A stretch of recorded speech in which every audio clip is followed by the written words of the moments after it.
Ciao calistenici, oggi volevo condividere con voi un attimino questa situazione della riapertura delle palestre, dato che abbiamo ricevuto le linee guida del governo. Gestisco i corsi calisthenics in 4 strutture nella mia città. La situazione, raga, è veramente complicata perché innanzitutto è giugno. A giugno tutte le palestre, che sia a maggior ragione calisthenics, i corsi crollano di presenze e di iscritti perché appunto ci si può allenare all'aperto, al parco. Con questa situazione del Covid molti dei miei allievi si sono attrezzati a casa e quindi chiaramente è vantaggioso per loro non doversi spostare, andare in palestra e sottoporsi alle restrizioni che vedremo adesso. Premessa, non è colpa di nessuno, né del governo né non lo so, dei cinesi forse. Non voglio fare un video complottista contro il Covid, è una cosa assurda che è successa e noi siamo sfortunati a dovercela vivere. Primo problema è il discorso di sanificazione, perché ogni ora e mezza l'istruttore o l'allievo deve armarsi di spruzzino, igienizzante, pezzetta. Bisogna quindi pulire le parallele, pulire le sbarre, gli anelli, ognuno deve avere la propria attrezzatura disponibile, gli elastici, le loop band, e anche per terra a questo punto. Però come facciamo? Se è un pavimento gommato in palestra è impossibile pulire per terra, fare in modo che in mezz'ora si asciughi.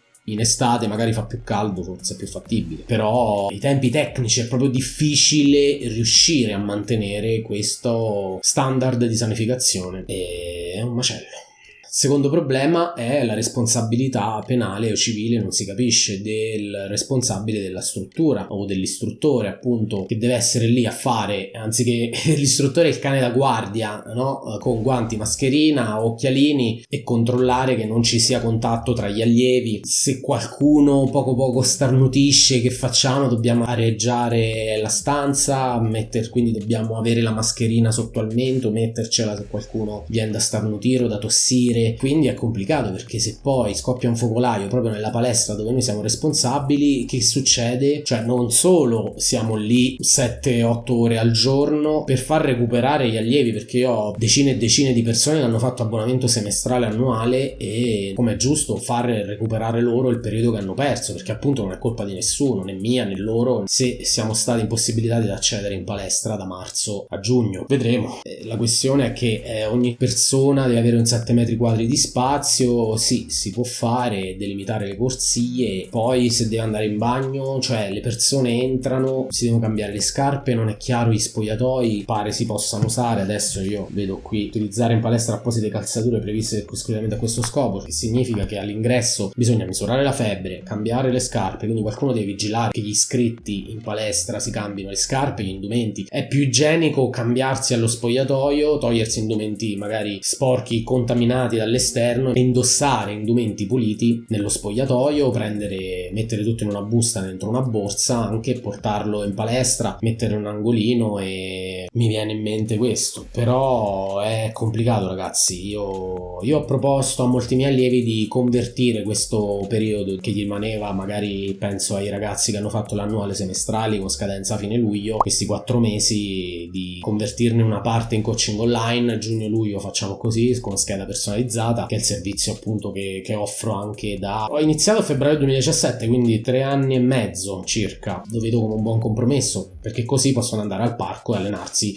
con le dovute cautele, con le dovute ragionevoli non mi viene il termine, precauzioni, eccolo, senza stare lì l'ansia, no? Se scoppia un focolaio al parco, almeno non è colpa di nessuno là. Con chi se la prendono? Col comune che non ha vigilato che si rispettassero le regole di anticontaminazione, insomma, quello. Poi un problema che appunto è che le persone lavorano, cioè io posso anche mettere il corso dalle 2 alle 3 e mezza, poi dalle 4 alle 5 e mezza, dalle 6 alle 7 e mezza, dalle 8 alle 9 e mezza, ma verranno tutti dalle 18 in poi, perché chi lavora, chi ha le lezioni online, chi studia, chi deve finire, chi deve fare gli esami, eccetera, non può venire in quegli orari. Quindi è veramente, ragazzi, è veramente complicato ripartire a giugno. Già se non c'era il Covid, giugno è un bagno di sangue. Con il coronavirus veramente a noi ci ha troncato le gambe. Io non riapro.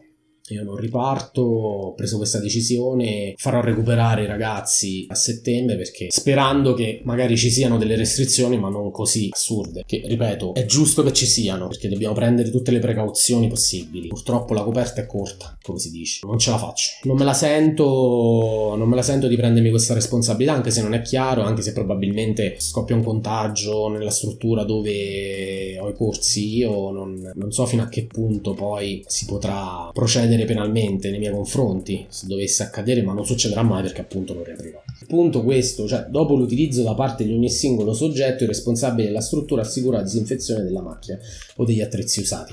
Cioè quindi io da solo in mezz'ora dovrei pulire 6-7 postazioni, quindi pulire per terra, pulire le sbarre, gli anelli, le parallele, con tutto il buon cuore, ma non me la sento. Un altro punto, non possiamo toccare gli allievi, quindi se un principiante vuole iniziare a fare il back lever, che è una skill che si impara subito, però c'è bisogno dell'istruttore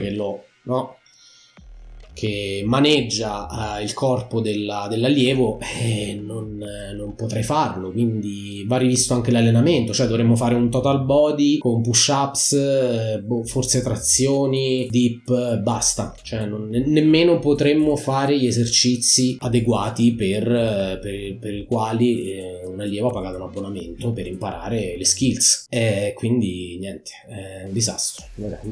Vabbè, io ho deciso quindi di riprendere a settembre, sperando che appunto non ci siano le dovute restrizioni, ma un po' più di flessibilità, venga chiarita questa cosa della responsabilità civilo-penale dell'istruttore, del responsabile della struttura. Sicuramente ne usciremo, sono fiducioso. Un'ottima soluzione è il coaching online, perché comunque l'allievo riceve il modulo, lo compila con i massimali, i dati, io tempo 48 ore, produco la scheda personalizzata, in questo caso ci si può allenare al parco, a casa, senza doversi preoccupare di stare a 2 metri di distanza, starnutire, tossire. Scusate del pippone che vi ho fatto allucinante, volevo un attimino anche sfogarmi per condividere quello che pensavo. Questo è quanto, vi saluto, vi abbraccio, a presto.